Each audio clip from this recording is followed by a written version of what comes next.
ما كنت تتلو من قبله من كتاب ولا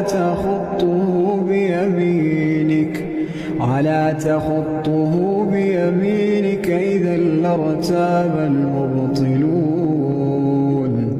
بل هو آيات بينات في صدور الذين أوتوا العلم